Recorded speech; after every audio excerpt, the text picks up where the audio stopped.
Welcome back to The Explainer. Today, we're taking a relentless, deep dive into a text that quite literally dismantles the very grammar of our reality. We are looking at the 2nd century Indian philosopher Nāgārjuna's absolute masterpiece, the Mūlamadhyamakakārikā. This isn't just theory. It's a profound, expert-level deconstruction of the epistemological limits of how our minds artificially impute dyads and triads onto a totally indivisible reality, and how that exact mechanism manufactures our suffering.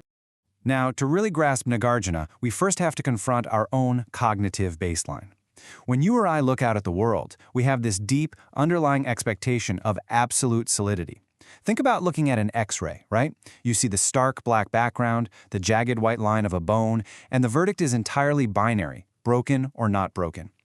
We inherently demand a solid, binary reality exactly like that X-ray because of a biological glitch called edge detection. It forces our nervous systems to artificially chop fluid, seamless existence into rigid dualities, or dyads. We select these binary models purely for their relative functionality to navigate a consensual reality, absolutely not because they are ultimate truth.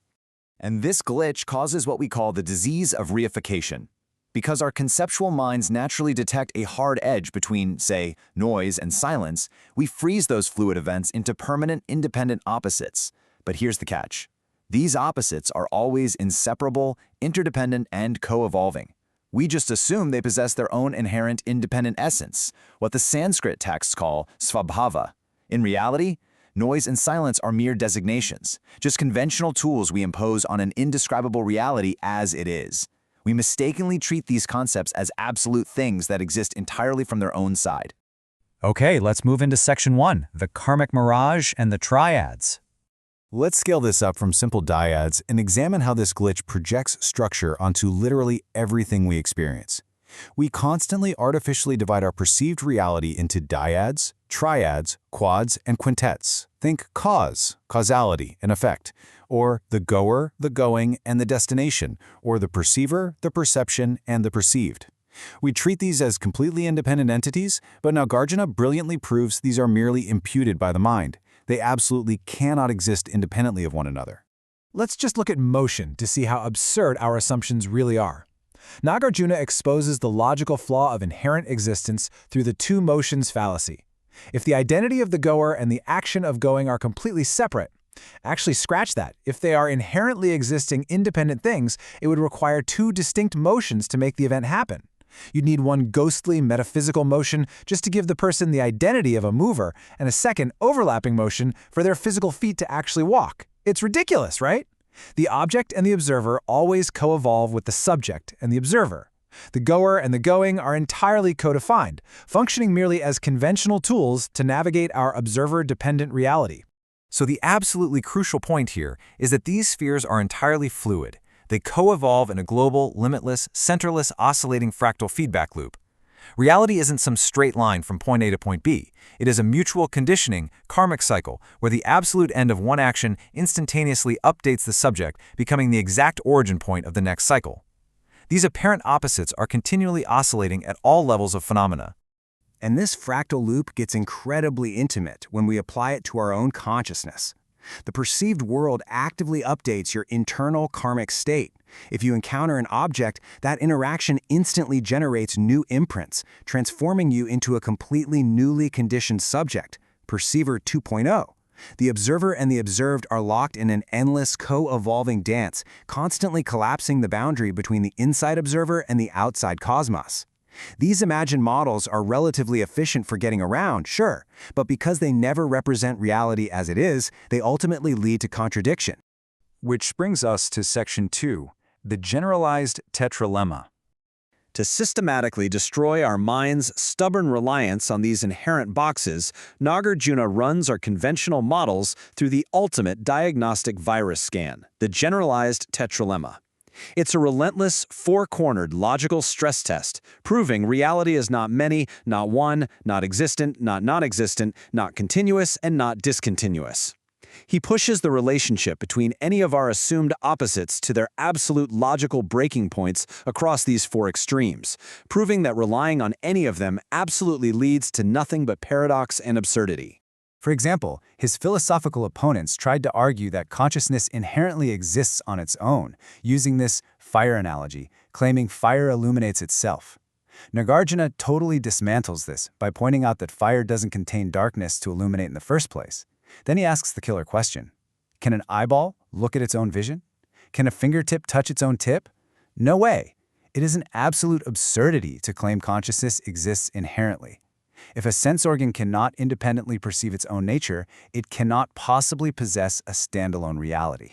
And if we run those opposites through the tetralemma's first two corners, the functional universe literally breaks. If opposites were inherently identical, a glass of water dropping on the floor wouldn't shatter, because it would be absolutely identical to ultimate formless emptiness. Distinctions collapse. But if they were completely different and inherently separate, reality would be completely paralyzed. A seed could never cross that absolute boundary to interact with dirt and become a sprout. The universe would freeze. Because these conventional tools inevitably lead to paradox when pushed to the absolute, we're just forced to continually invent better ones. They never, ever represent reality as it is. All right, Section 3, the emptiness of emptiness. This brings us to the ultimate metacognitive leap. Nāgārjuna demands return this exact same deconstructive diagnostic tool onto the philosophical cure itself. The bedrock here is the two truths. You have the conventional truth of dependent origination and the ultimate truth of emptiness. But Nāgārjuna fiercely warns us do not reify this cure into a new absolute disease. He proves that even the concept of emptiness is itself empty.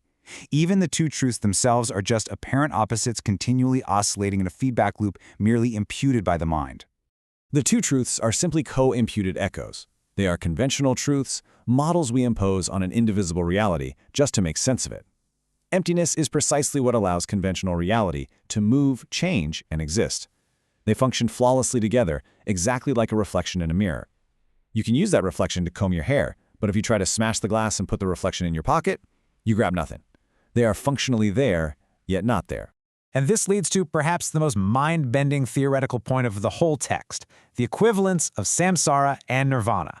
Because everything lacks a solid core, there is zero physical or ontological difference between the painful cycle of samsara and the liberation of nirvana. Nirvana is simply the exact same cyclical reality perceived with wisdom, free from the tinted glasses of grasping and reification. You don't escape the river. You just stop trying to freeze the river with your bare hands. And finally, Section 4, acting without acting. So, realizing that all our models and triads are empty, does that plunge us into some dark, apathetic nihilism? Absolutely not. Instead, it leads to the highly practical realization of acting without acting. We can use these models conventionally for a while, but never in absolute terms. The philosophy is just a raft used to cross the river of confusion. Once we cross, we drop the heavy wooden raft. This is acting without attachment, reification, or effort. Acting more and more in accord with reality as it is, resting entirely into the ta or suchness. To rest in that suchness, we must transcend the conceptual grid entirely into a non-dual state. We must abandon the extremes of eternalism and nihilism, monism and dualism. We affirm that reality is not this, not non-this, not both, and not neither, and crucially, there is absolutely no fifth option for whatever this your mind is attempting to conjure right now. We ride the bicycle of the middle way, maintaining a dynamic, fluid balance without ever freezing into a static position. The ultimate ethical expression of Madhyamaka naturally follows from this. When you wear the conventional world lightly, and the illusion of an inherently separate self completely collapses, boundless compassion emerges.